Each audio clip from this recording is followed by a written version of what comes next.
பூவாழை புட்டு ஒரு ஹெல்த்தியான ஸ்நாக்ஸ்னு சொல்கிறத விட பிரேக்ஃபாஸ்ட் டின்னருக்கு சரியான ரெசிபி. இது செய்கிறதுமே ரொம்ப ரொம்ப ஈஸி. கடாயில் 1.5 ஸ்பூன் நெய் சேர்த்துக்கங்க. நெய் சூடானது 1 கப் ரவை சேர்த்து அதை பொன்னிறமாக வறுத்துருங்க. மார்னிங் சாப்பிடாம அடம்பிடிக்கிற குழந்தைகளுக்கு இந்த மாதிரி செஞ்சு கொடுங்க. வேணும்னு கேட்டு சாப்பிடுவாங்க. லோ ஃப்ளேமில் ஒரு 5 நிமிஷம் பொன்னிறமாக வறுத்துட்டு இதை நல்லா ஆற வச்சுருங்க. ரவை நீங்கள் எந்த அளவுக்கு எடுக்கிறீங்களோ அதே அளவுக்கு வெல்லமோ நாட்டு சர்க்கரையோ சேர்த்துக்கோங்க. தேங்காவை துருவியோ இல்லை பூ போல் அரைச்சோ 1/2 கப் சேர்த்துக்கோங்க.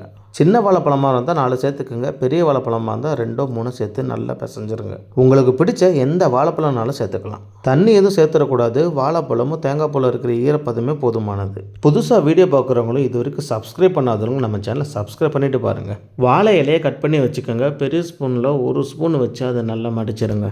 இதோட டேஸ்ட்டு வேறு லெவல் இருக்கனால செய்யும்போது நிறைய செஞ்சுக்கோங்க. முக்கியமாக குழந்தைங்க இருக்க வீட்டில் நிறைய செஞ்சுருங்க. இல்லைன்னா கண்டிப்பாக பத்தாது.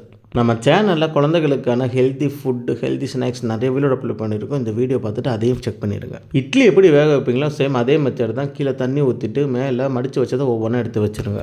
இன்ஸ்டாகிராம் உள்ளே போனாலே இந்த பூவாழை போட்டு தான் செம்ம ட்ரெண்டிங்காக போயிட்டுருக்கு. அதனால நாங்களும் ட்ரை பண்ணி பார்த்தோம். உண்மையிலே டேஸ்ட்டும் அட்டகாசமாக இருந்துச்சு. இட்லி பாத்திரம் இல்லைனா இட்லி குக்கரில் வச்சுட்டு ஒரு 10 நிமிஷம் நல்லா வெந்தால் போதும் செம்ம டேஸ்ட்டான பூவாழை போட்டு ரெடி. நாங்கள் ஃபஸ்ட் டைம் செய்கிறப்போ இது ஸ்நாக்ஸாக தான் ஆரம்பித்தோம். அதுக்கப்புறம் பிரேக்ஃபாஸ்ட் டின்னருக்கு அடிக்கடி செஞ்சு சாப்பிட ஆரம்பிச்சிட்டோம்.